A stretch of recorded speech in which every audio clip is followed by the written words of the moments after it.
odayaal waxaad ku soo dhawaataan wararka ugu dambeeyay Soomaaliya caalamka qodobada aad warkan ku daawan doontaan waxaa kamid ah madaxda dawladda federaalka iyo dawlad goboleedyada oo shir yeelanaya halka lagu ballamay cid gudoominaysa iyo madaxweynaha dawlad goboleedka ee gobosha fidinaya ayaad warkan ku daawan doontaan waxaa sidoo kale warkan qayb ka ah xisbiga UPD oo talada dalka lagala wareegay iyo Xasan Sheekh oo cadaadis xoogan haysto warkanaga ayaad ku daawan doontaan waxaa sidoo kale warkan qayb ka ah Mareykanka oo wasiirka gaashaandhigga u soo bandhigay qorshe cusub oo lagu la dagaalami karo al-shabaab ugu dambeeyay daawadayaal u diyaar garooba aynu ku bilownay dawladda federaalka Soomaaliya madaxweynaheeda iyo ra'iisul wasaaraha iyo madaxda dawlad goboleedyada ayaa kulan yeelanaya xilli khilaaf adag uu jiro madaxweynaha Soomaaliya Xasan Sheekh Maxamuud ayaa ka soo ambaxay garoonka diyaaradaha General Maxamed Abshir ee magaalada Garowe wuxuuna dib ugu soo laabtay magaalada caasimadda Muqdisho wadahadaladii dhexmaray madaxweyne Xasan Sheekh iyo madaxweynaha Puntland Saciid Cabdullaahi Deni ayaa natiijo la'aan ku soo dhamaaday isla markaana wax warmurtiyeeda lagama soo saarin waxaase labada dhinac ay ku ballameen in la isugu yimaado shir guud oo u dhexeeya dawladda federaalka iyo dawlad goboleedyada si loo xalliyo khilaafka jira shirka oo lagu qabsoomi doona magaalada Garowe ayaa waxaa madaxda Puntland ay martigelinaysaa sida wararku sheegayaan inkastoo wali la cayimin balse waxaa la soo wariyay madaxda maamul goboleedyada qaarkood ay diidan yihiin la kulanka madaxweynaha Soomaaliya iyo ku eedeeyay in wasiiro oo aad u dhibsaday ay maamuladeeda ka soo magacaabeen tusaale ahaan waxaa dhibsaday wasiirka arrimaha dibadda oo la soo magacaabay Saciid Cabdullaahi Deni maadaama xisbiga mideeye uu ka tirsan yahay dhanka kale waxaa dhibsaday wasiirada koonfur galbeed laga magacaabay sida wasiir madaxa Furan iyo Muqtaar Robow waxaa iska diiday madaxweynaha koonfur galbeed halka madaxweynaha galmudugna ay xanuujisay in la soo magacaabay shakhsiyaadda uu ku jiro Abshir Bukhari iyo sidoo kale al-Cadaala sidoo kale wuxuu ka carooday in la soo magacaabay wasiirka cadaaladda iyo shakhsiyaad kale oo ku jiro Axmed Macalin Fiqi dhammaantoodna talaabooyinkaasi cara ay ka muujiyeen madaxda maamul goboleedyada ayaa wax laga xumaado ku tilmaamay in madax noocaas ah uu soo magacaabo madaxweyne Xasan Sheekh Maxamuud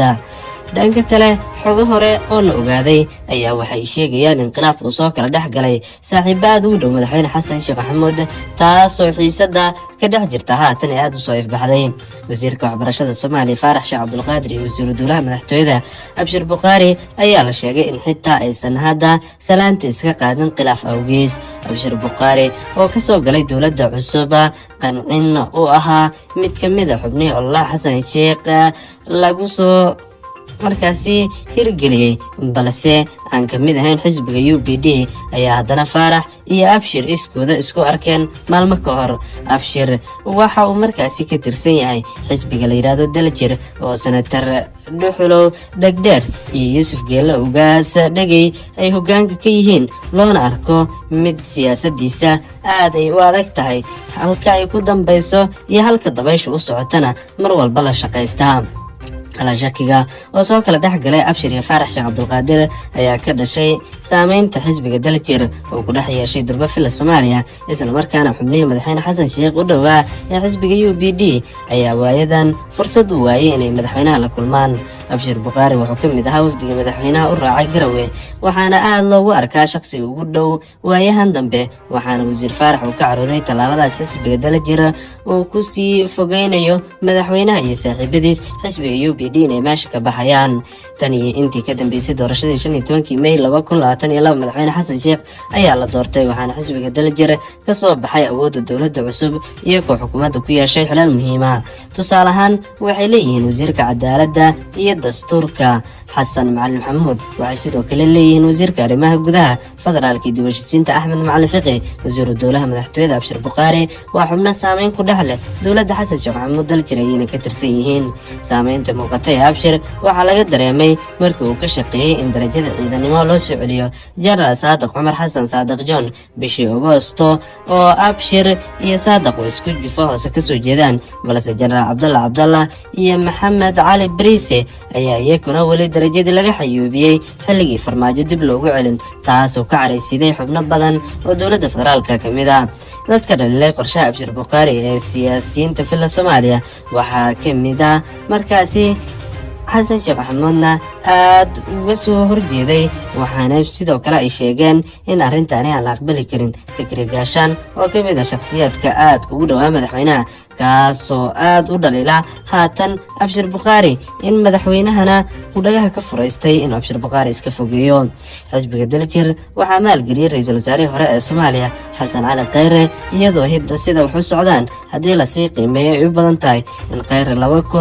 2026 doorashada madaxweynaha uu qayb ka noqon karo, maadaama xisbiga Daljir uu saameyn ku leeyahay. Daljir ma cadda go'aanka ay ku qaadan doonaan iyo waxa ay ka yeeli doonaan hanaanka doorashada, balse Jamhuuriyadda oo ay ugu horeeyaan markaasi Mahad Maxamed Salaad, Faarax Sheekh Cabdulqaadir iyo sidoo kale Cabdiraxmaan Odowa ayaa qorshaha si weyn u dhaliilay, waxayna sheegeen inay tahay qorshe ay tahay in degdeg wax looga bedelo, taasoo sidoo kale meesha ka saari karta qorshaha xisbiga Daljir. Mareykankana wuxuu soo gaaray magaalada Muqdisho, gaar ahaan taliyaha u soo diray Soomaaliya si loola dagaalamo kooxda dagaalyahanada. wasiirka gaashaandhigga Soomaaliya Cabdulqaadir Maxamed Nuur, wasiir madaxa furan, ayaa Isniintii magaalada Muqdisho kula kulmay taliyaha cusub ee ciidanka Mareykanka ee qaaradda Afrika ee loo yaqaan AFRICOM. saraakiil kale wasiirka ayaa soo dhaweeyay taliyaha cusub General Majin, wuxuuna kala hadlay qaabka uu Soomaaliya u soo gaaray iyo qorshihiisa. wuxuu sidoo kale bogaadiyey doorka AFRICOM ee ku aadan horumarinta nabadda iyo amniga gobolka. labada dhinac ayaa isdhaafsaday siday uga go'an tahay in la xoojiyo awoodda ciidanka xoogga dalka iyo dadaalada ka dhanka kooxaha hubeysan. kulanka waxaa ka qayb galay danjiraha Mareykanka u qaabilsan Soomaaliya, taliyaha ciidanka lugta, agaasimaha guud ee wasaaradda gaashaandhigga iyo taliyaal ka socda xafiiska madaxweynaha iyo ra'iisul wasaaraha, waxaana looga wada hadlay amniga iyo nabadgelyada. wasaaradda gaashaandhigga ayaa muddooyinkii dambe xoojisay dagaalka ka dhanka kooxda argagixisada, iyadoo kooxda hadda laga xoreeyay deegaano badan oo ku yaala dalka. sidoo kale waxaa la xoojiyey tayeynta iyo kor u qaadista awoodda ciidanka xoogga dalka, taasoo hoos u dhigi karta tababarada iyo sidoo kale abaabulka kooxda. xilli dowladda ay wacad ku martay in dagaal dhaba oo faraha looga gubto ay la geli doonto kooxda, taasoo muujisay sida ay waajib u tahay qorshe qaran oo nabadgelyada la xiriirta. waxaana dadka qaarkiis ay si weyn u sugayaan tallaabooyinkaas, mana cadda sida midaasi u noqon karto mid kaloo ka mid a tallaabooyinka ugu habboonaa ama ugu wanaagsanaa.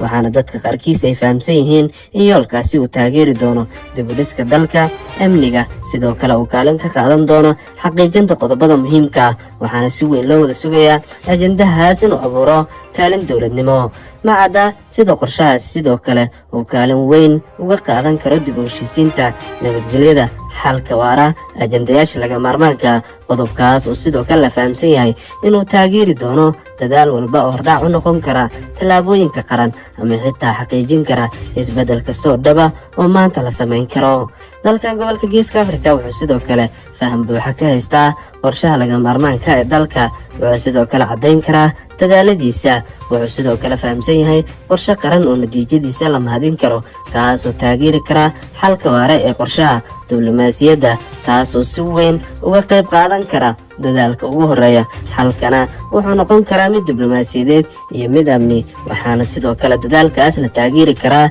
isbeddel joogta. waxaana muhiimadu tahay in qorshahaas si weyn markaasi loo daba socdo. iyadoo ay taasi jirto, haddaba dadaalkaas ayaa la filayaa inuu si weyn u taageero isbeddelka dhabta oo ay tahay in la sameeyo, kaasoo sidoo kale taageeri kara dhowr qorshe oo laga maarmaan u ah natiijada xalka waara, taasoo diblomaasiyiinta qaarkood ay u haystaan aragti wanaagsan oo xallin karta tallaabooyinka haatan laga maarmaanka tahay. tan ayaa imaanaysa iyadoo maleeshiyad banadan la hubeeyey, kuwaasoo dagaal kula jira kooxda hubeysan. si kastaba, abaabulka ka dhanka kooxda ayaa ku fidaya bartamaha iyo koonfurta Soomaaliya, waxaana loo arkaa tallaabo looga adkaan karo maleeshiyaadka oo waqti dheer caadaystay inay la dagaalamaan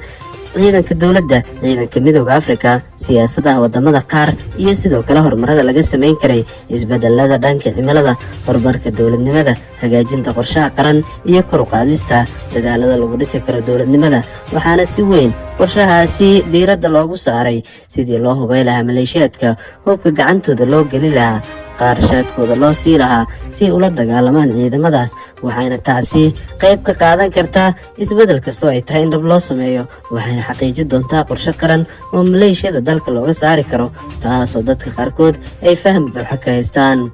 iyadoo ay taasi jirto, haddaba isbeddelku inuu sii socdo wuxuu si weyn u taageeri karaa qorshe kastoo qaran, wuxuuna si fiican uga qayb qaadan karaa kaalinta dowladnimada. ma cadda sida qorshahaasi taageero uu muujin karo dhinacyada, wuxuuna keeni karaa fursad fursad kale oo dadka deegaanka isku fahmaan taasoo kor u qaadi doonta kaalinta dowladnimada. guud ahaan daawadayaal intaasi waxaan ogaag warka War TV kan intaan mar kale kulmayno waxaan kaga tegaynaa sida ay nabadgelyo waad ku mahadsantihiin daawashadiina.